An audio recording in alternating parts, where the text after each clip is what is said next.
Hello and welcome back to the Red Dice Diaries.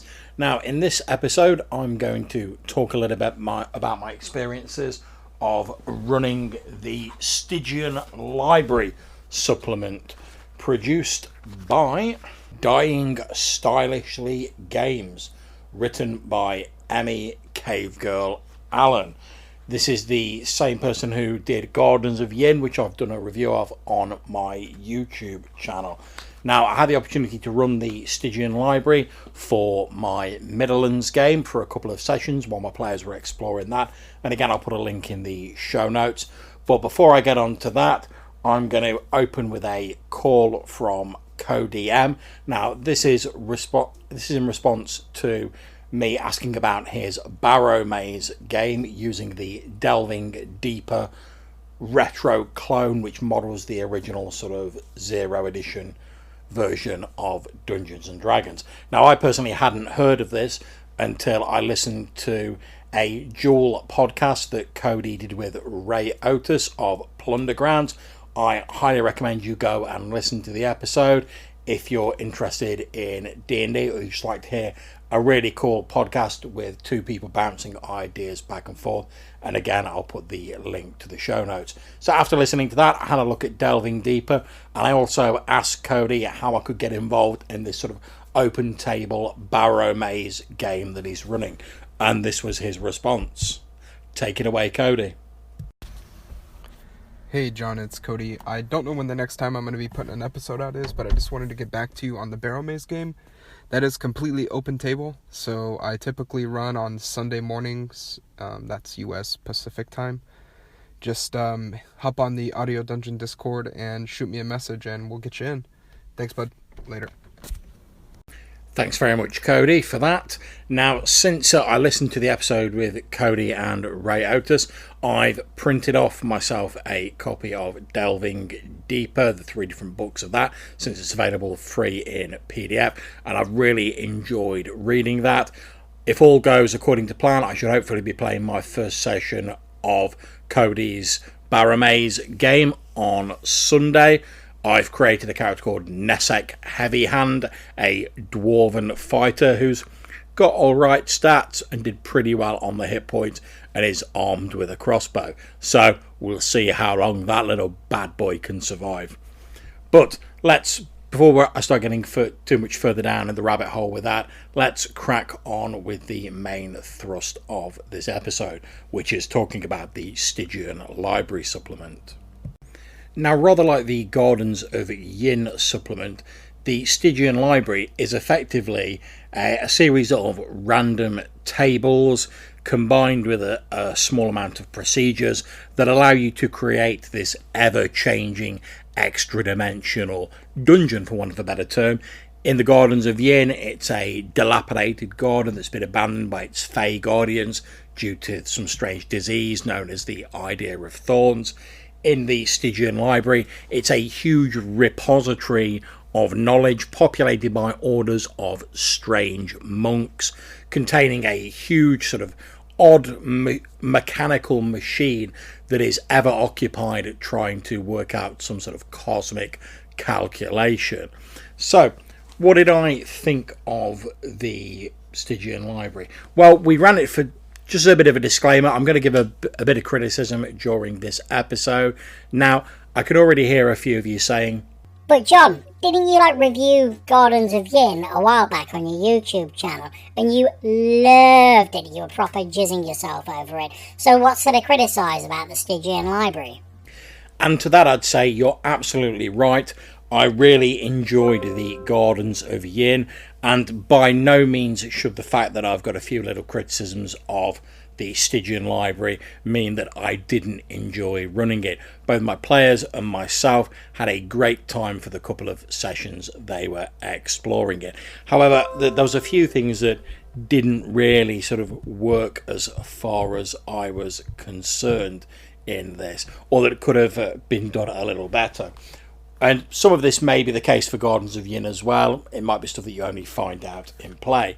The first I found was that because all of the random tables are fairly spread throughout the book, and there doesn't seem to be a particularly logical reason to them, at least none that I could divine, I spent a lot of time during the sessions flipping backwards and forwards through the book. So for instance, I'd roll for a location, then I'd roll for a detail in the location.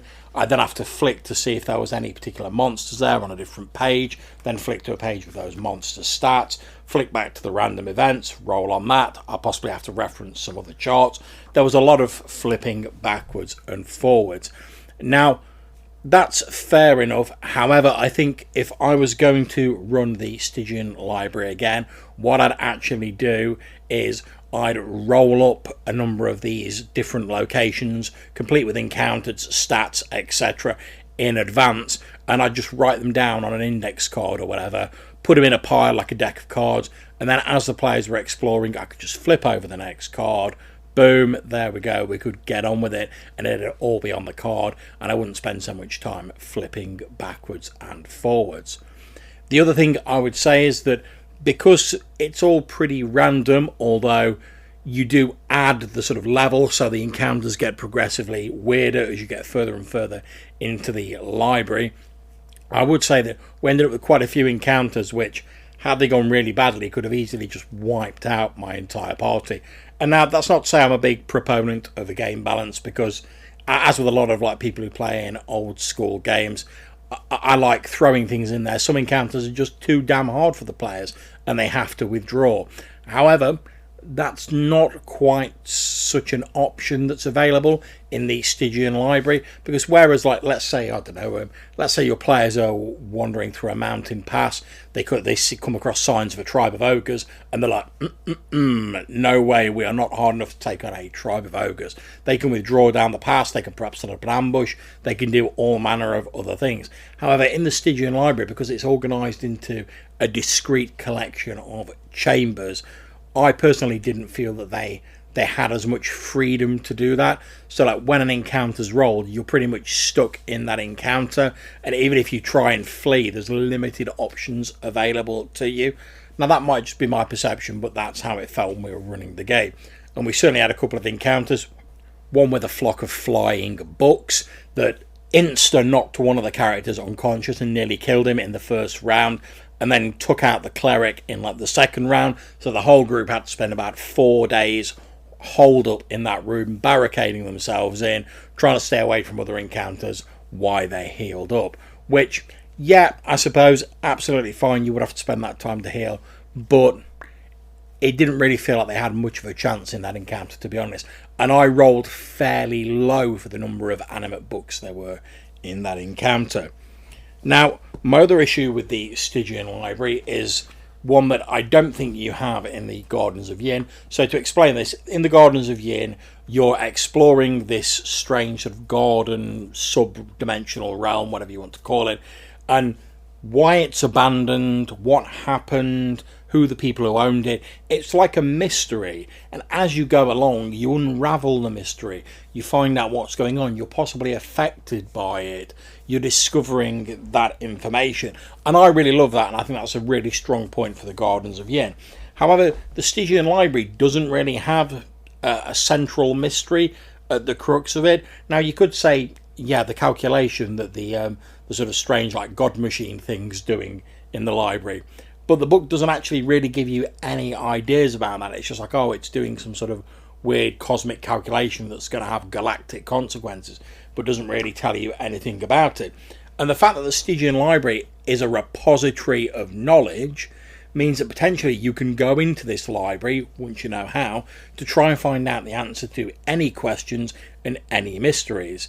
And I'm not sure that's an ability I'd want all players and all player characters to have at any point in my game. Now, of course, you can say that, yeah, there's a price and there's difficulties with this. Obviously, if you go into the Stygian Library, you have to explore it for a certain amount of time. You face encounters and dangers and stuff like that before you can find out your goals. However, your goals can literally be almost any information that is either known, or perhaps it's not even known in your campaign world, and all that does is make it a bit more difficult.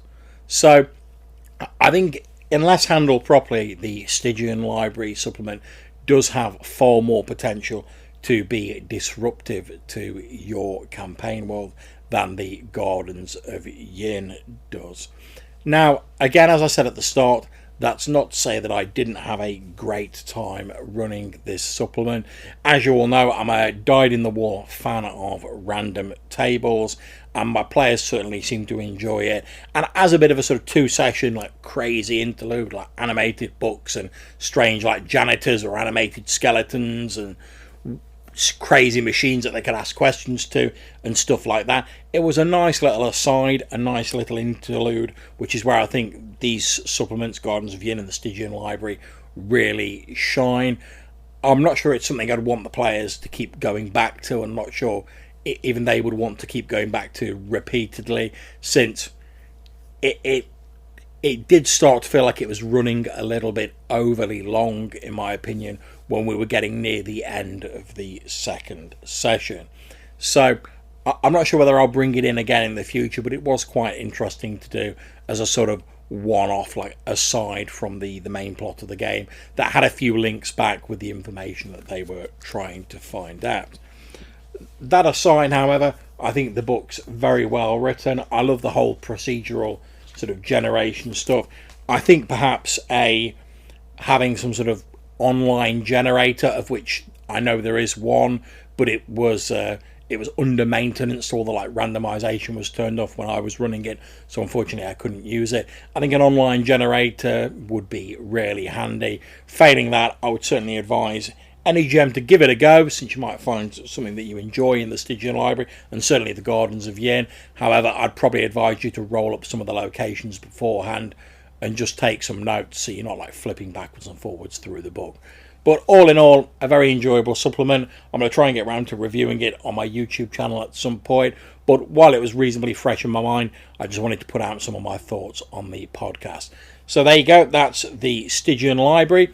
If you've got any thoughts or comments on this, or you just want to generally have a bit of a chinwag, you can leave me an email at reddicediaries@gmail.com, or you can drop me a voicemail on Anchor.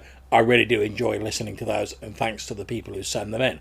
So until I see you next time, take care and happy gaming.